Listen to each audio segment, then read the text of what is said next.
Hey folks, this is Rhykker with a Diablo 2 Resurrected Paladin leveling guide. This video will cover the skills and gear you'll want to go for to level up a Paladin through normal, nightmare, and hell difficulty. And by the end, you're going to have a level 75 Paladin who's ready to move on to an endgame build and endgame farming. This guide is brought to you in collaboration with Diablo 2 expert Tio, and you can reference his written guide on maxroll.gg, link in the description. So, you've just created your Paladin, you've run out into the Blood Moor, you've killed a few zombies, a few quill rats, you've leveled up. What now? Where do you put your skill points? Where do you put your attribute points? Well, for your attributes, you got a choice between strength, dexterity, vitality, and energy.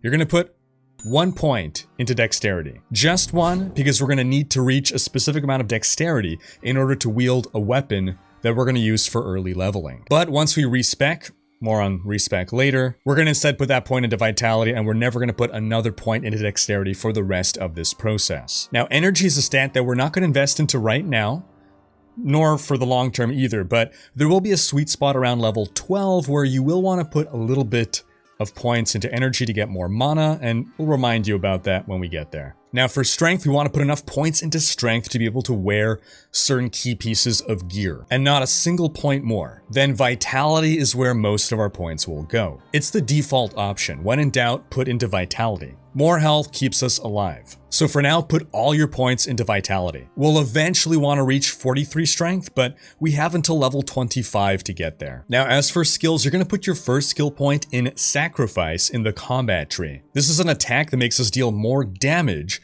and hit with greater accuracy, but it costs us health. Good thing we put points into vitality. Do be aware, however, that there's an accuracy issue that makes you miss hits if you are at your maximum hit range. So if you're wondering why you're not hitting, try getting a little closer to enemies and see if that fixes things. Then if your health is getting low, swap off using sacrifice, throw in some basic attacks until your health gets back up there. We don't want to bring ourselves so low that some enemy sneezes on us and we die. Your second skill point is going to go into the Might offensive aura.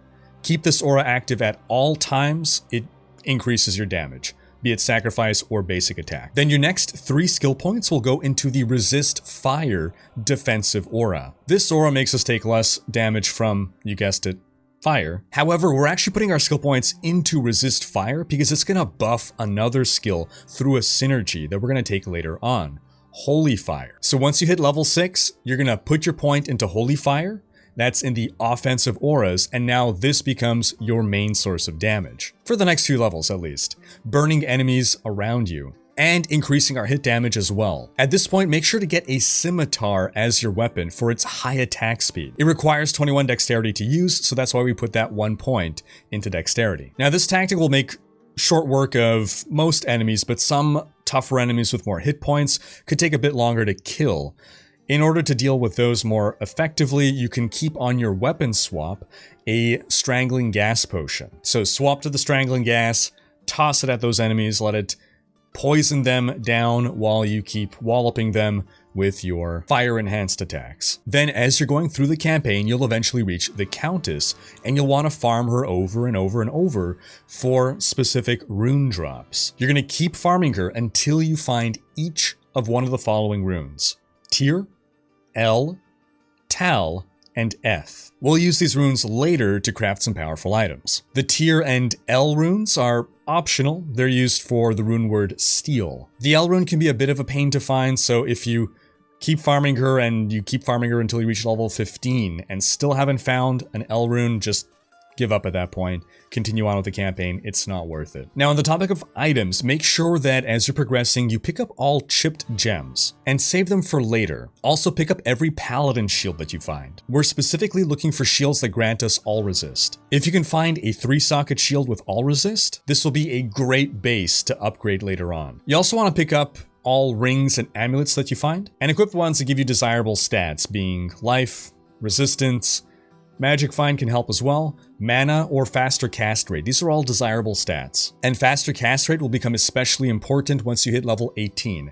Not necessary for now, but hold on to it for when you reach level 18. Now, as you're leveling up, as you're nearing level 12, put up to 15 points into energy to have more mana. Your mana needs are going to be rising very soon, so having that extra mana will help with that. For your skills, you're going to put a total of 4 points into Holy Fire before you put 1 point into Smite in the combat tree. This is a prerequisite for Charge, which is really what we're going for. And then at level 11, you'll save your skill point. Don't spend your level 11 skill point, so that at level 12, you can put 1 point into Charge and 1 point into Zeal. Because from now on, Zeal becomes our main attack. That's starting at level 12. Charge is your mobility skill. Just use it as a means of quickly moving around, since you don't need a target to use it. Just be aware that Charge uses up a ton of mana. But then all the way to level 20, all remaining skill points go into Holy Fire, with any excess skill points you get going into Resist Fire. Once you hit level 13, you're going to want to craft the Steel Rune Word. Just buy from Charcy the Blacksmith a 2-socket non-magic scimitar, and if she's not selling a 2-socket scimitar, just keep resetting her inventory until she does. To do that, just keep leaving town and returning. Every time you leave town and come back, be it via waypoint or walking out, her inventory will reset. You're then going to insert the runes Tyr and L in that order into the non-magic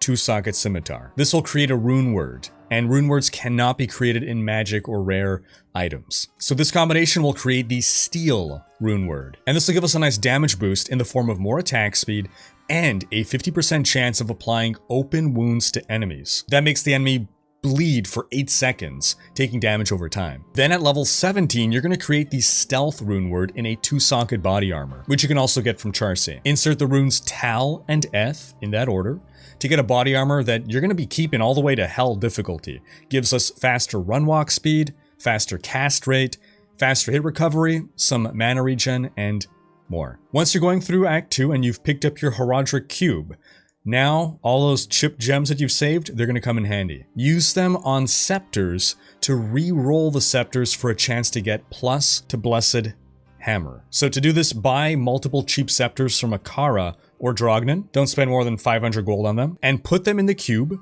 with 3 chipped gems. So you take 1 scepter, put it in the cube with 3 chipped gems, hit transmute, they're gonna roll into a improved item, hopefully improved, and check if they have plus to any skills. If they do, and it's not plus to Blessed Hammer, then you can sell them for a profit. Keep doing this with all the chipped gems you've accumulated until you have no chipped gems left, and hopefully you'll have got plus to Blessed Hammer.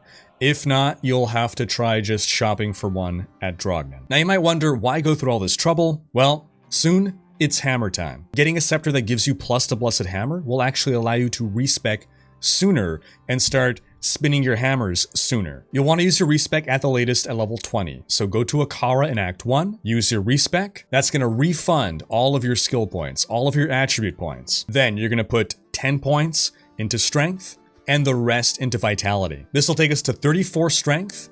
And remember, we need it to reach 43 by the time we're level 25. Now for your skill points, in the defense tree, you're going to put 1 point each into Prayer, Cleansing, Defiance, and Vigor. In offensive auras, put 1 point into Might, Blessed Aim, and Concentration. And in the combat tree, put 1 point into Holy Bolt, Blessed Hammer, Smite, and Charge. At this point, our playstyle changes drastically. We're still using Charge for mobility, and we can further boost this by swapping out to the Vigor aura, which is going to increase our run walk speed. But when fighting enemies, we're going to bust out the Concentration aura and use that in combination with Blessed Hammer as our damage dealer. Concentration increases our damage and makes us resistant to having our attacks interrupted. And Blessed Hammer shoots magic hammers that spin around and hit enemies. You'll have to get used to aiming your hammers, however. They come out in a certain pattern. At first, you might find them hitting the walls and everything, so just with practice, you're going to learn how to hit enemies depending on their distance to you. Then as you level up, you're going to want to refer to this handy flowchart to know where to allocate your subsequent skill points. So if you can put a point into Blessed Hammer, put a point into Blessed Hammer. If you cannot because you're maxed out, then you're going to do a little math game. Is the sum of your points in Vigor and Blessed Aim 12 base points higher than the active skill level, including items, of Concentration? We're differentiating here base points versus active skill level. Base points is how many points you've put in. Active skill level is your base points plus any extras from items. So again, you add up the base points, Vigor and Blessed Aim. Is that 12 or more higher than your active skill level and concentration?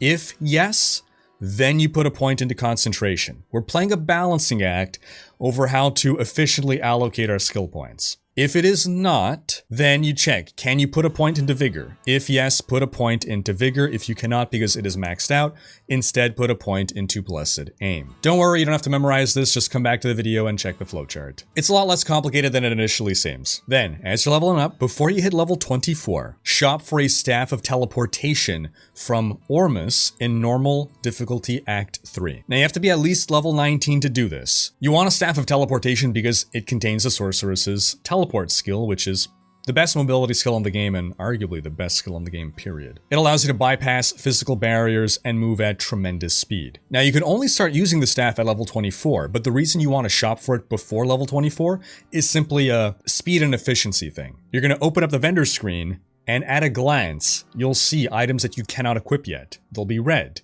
So a Staff of Teleportation before your level 24 will appear red, so you just have to check the red staves.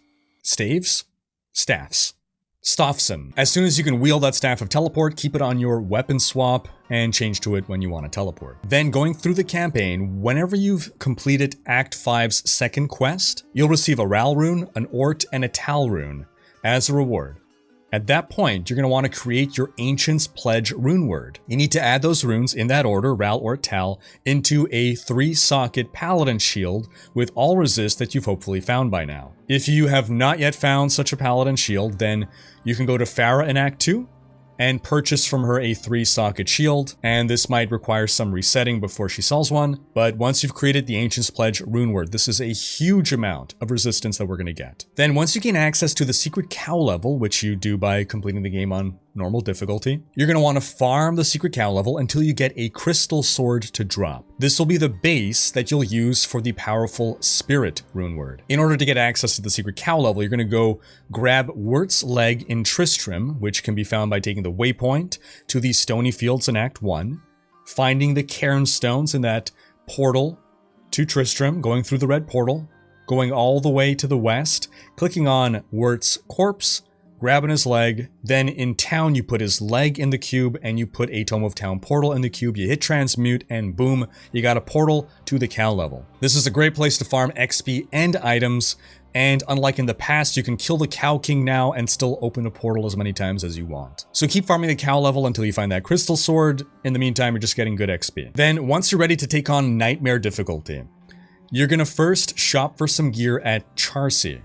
Get gloves that give you resistance, boots that give you move speed and resistance, and a belt that gives you hit recovery and resistance. Lightning and fire resistance will be your priorities here. Once you reach Nightmare Countess, farm her for the following runes: 1 soul, 2 tals, 2 thulls, 2 amts, and 3 orts. Once you've reached level 24, you're going to put 5 points into strength, and at level 25, you'll put enough points into strength to reach 43 strength, and then everything else forever goes into vitality. Also at level 25, you're going to create your spirit rune word using the crystal sword that you found in the cow level, hopefully. Bring this crystal sword to Larzuk in normal Act 5, and use the crest reward that you hopefully saved to add sockets to it. As long as the crystal sword was taken from the cow level and lacks any magic properties, it will add 4 sockets.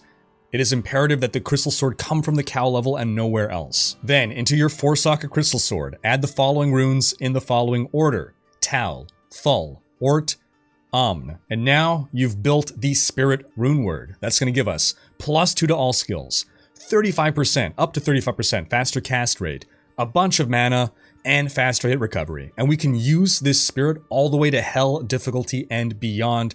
That's how strong it is. As you're playing through Nightmare difficulty, look for any non-magic auric shields with 20 or more all resist on them to use as a base for a second spirit rune word. Yep, that's right, spirit can also be made on a shield. Then once you complete the first quest in Act 5, use Larzuk's reward again to add another 4 sockets to this shield and insert your other Tal, Thul, Ort, and Am runes to create your second spirit. Then once you've hit level 27, you're going to create the Lore rune word. by inserting the Ort and Soul runes into a 2-socket helmet, which you can buy from Charcy in normal Act 1. Lore gives us an additional +1 to all skills, 30% lightning resist, and +2 mana after each kill, which is much more useful than you might think, and is another item that you're going to want to keep until endgame. For your rings and your amulets, equip jewelry that grants you life, resistances, or magic find. If you can reach a total of 125% cast rate, then you can also equip jewelry with faster cast rate.